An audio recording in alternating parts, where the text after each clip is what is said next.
não é? Se alegraram com grandíssima alegria. Mas em que contexto o evangelista faz essa afirmação, chama a nossa atenção para essa alegria dos reis magos? Foi exatamente depois que a fé deles foi provada. Vamos nos colocar no lugar destes santos homens. Eles eram pagãos que viviam no Oriente, bem distantes ali da terra de Jesus, mas eram homens retos, eram homens que procuravam servir a Deus com aquilo que conheciam pela lei natural. Eram estudiosos, eram astrônomos, estudavam as estrelas, e eles acreditavam naquela grande profecia que era comum a todos os povos. Todos os povos antigos, mesmo pagãos, mesmo que não conheciam a história bíblica, não tinham o Antigo Testamento, no entanto, eles sabiam que Deus mandaria uma salvação para a humanidade. Não se sabia como, mas tinham essa fé. E quando aparece aquela estrela, uma estrela misteriosa que se move no céu, eles então, vendo aquilo, claro que inspirados por Deus, eles entendem naquela estrela o sinal do Salvador prometido. E naquele momento, meus amados irmãos, eles tomam uma decisão difícil. Eles decidem abrir mão de tudo, deixar suas casas, para se colocarem no seguimento da estrela. Ou seja, eles decidem entrar numa viagem para o desconhecido. Eles vão seguir uma estrela sem saber para onde iam, sem saber quanto tempo ficariam na estrada. Então imaginemos que dificuldade. Naquele tempo não era como hoje. Naquele tempo não havia hotéis como nós temos hoje, não havia paradas no caminho com restaurantes. Não. Uma viagem daquelas era quase uma mudança.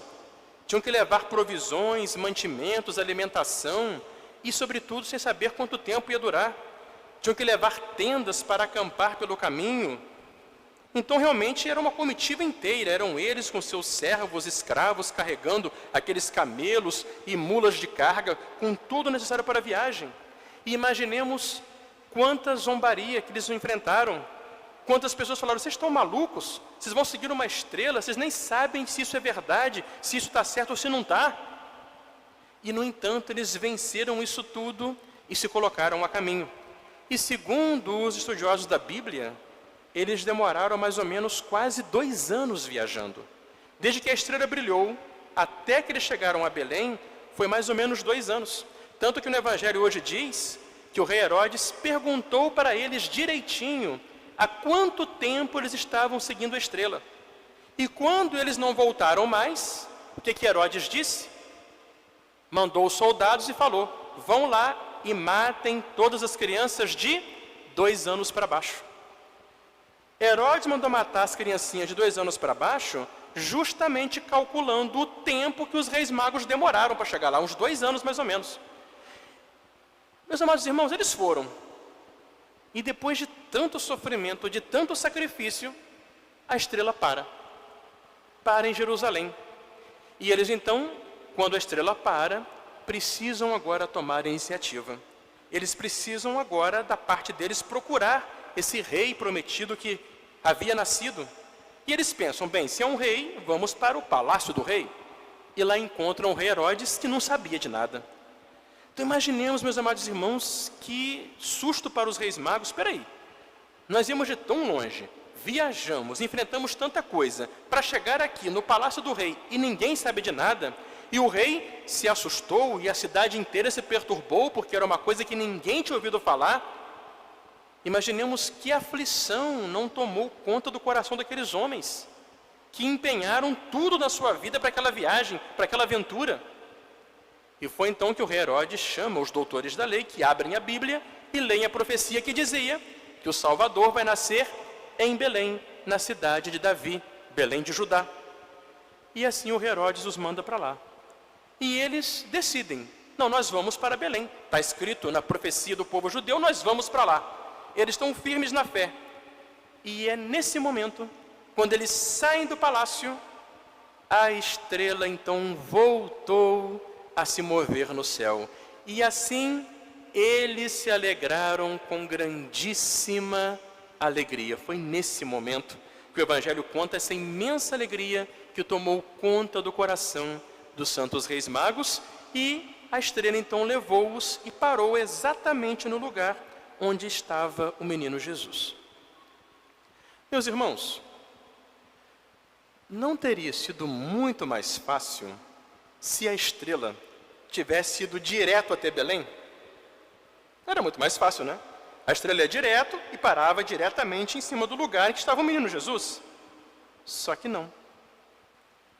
Nosso Senhor quis que os reis magos parassem ali, a estrela parasse em Jerusalém, para que os reis magos tomassem iniciativa, cooperassem com a graça de Deus, fizessem a sua parte, mesmo depois de tantos sacrifícios já feitos nessa longuíssima viagem. Isso nos mostra, meus amados irmãos, através da história dos Santos Reis Magos, o que é a fé. A fé não é uma superstição. A fé não é uma coisa mágica que traz todas as situações resolvidas, que traz para nós os problemas resolvidos, as soluções prontas. Muita gente acha que fé é isso. Infelizmente, muitos católicos pensam que fé é isso. E aí, quando acontece de a estrela parar de andar, quando parece que tudo dá errado, vem o problema, vem a tribulação, vem a dor, vem a dificuldade, aquele católico balança na fé, desanima. Ele não entende que, como os reis magos, é preciso que ele corresponda a essa fé e faça a sua parte. Porque ele está esperando conforto, solução dos seus problemas, sem, da sua parte, um compromisso de vida.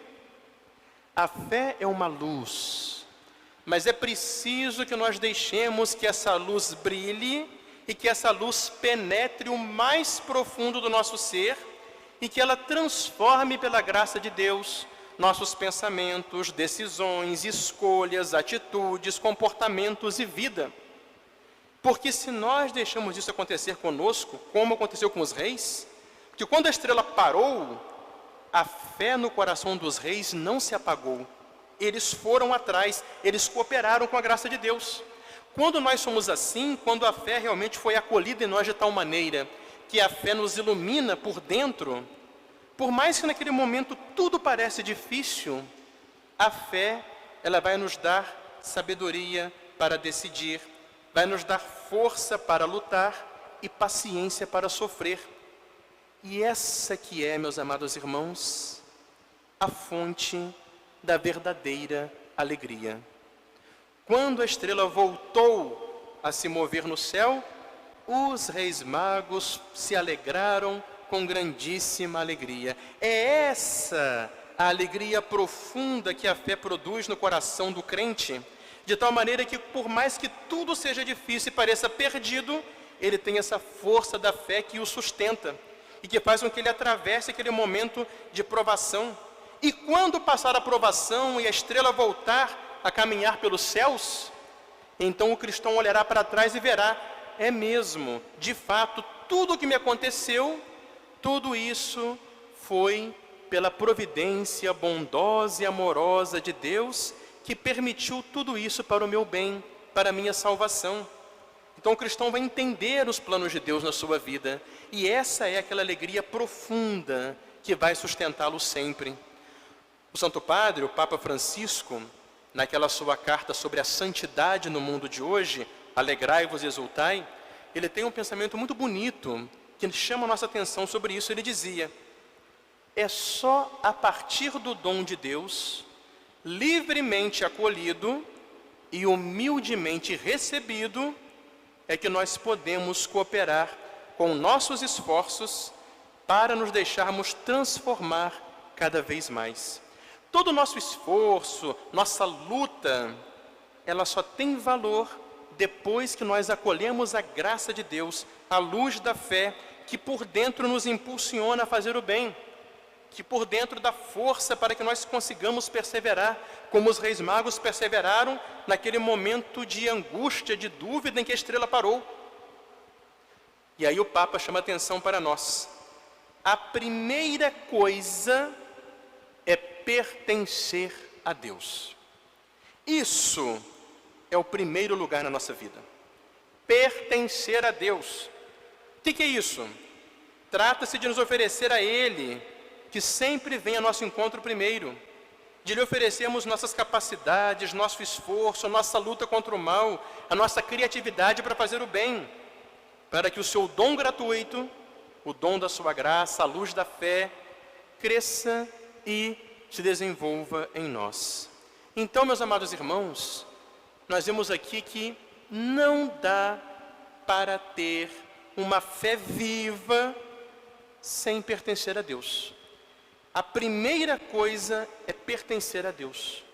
Não dá para a fé ser viva, ser atuante, ser operante. Não dá para a fé ser aquele alicerce firme que me segura em qualquer momento da vida, se eu não pertenço a Deus, se eu não vivo na graça de Deus, se eu não cultivo uma vida com Deus por uma vida séria de oração, a oração que me faz ver a realidade com os olhos de Deus, se eu não alimento minha vida espiritual com o alimento da Eucaristia, cada domingo na Santa Missa, se eu não me purifico do pecado através das minhas confissões, então sem isso, eu não tenho fé viva.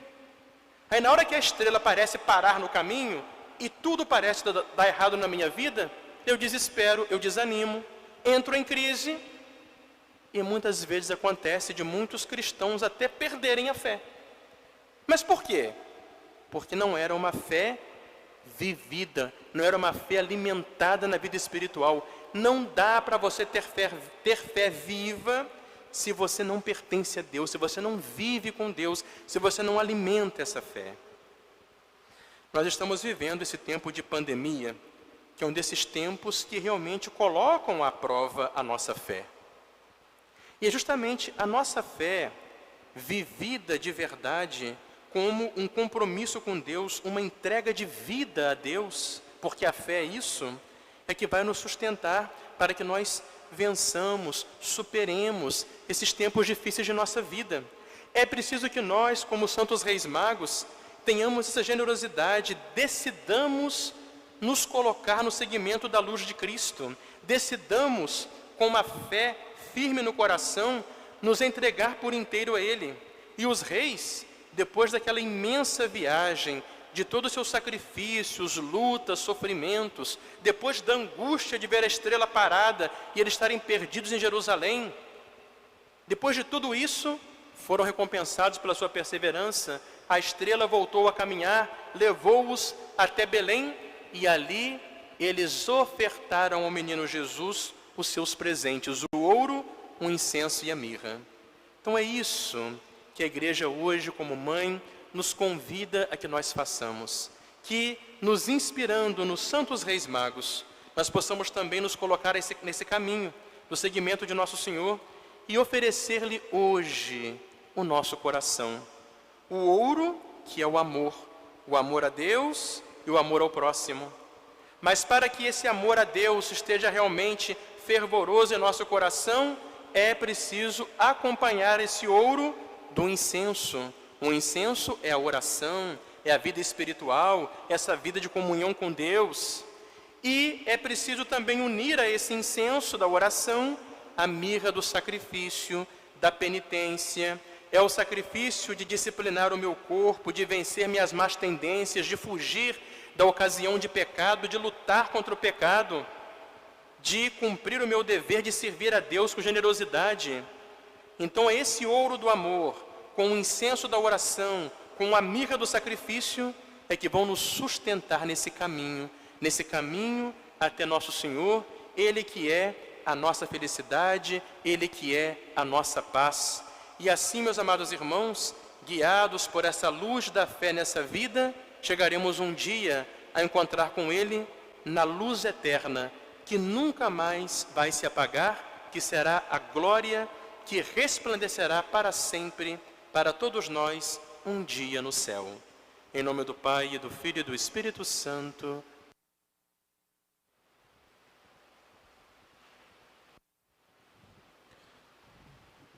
Cantemos com firmeza e convicção.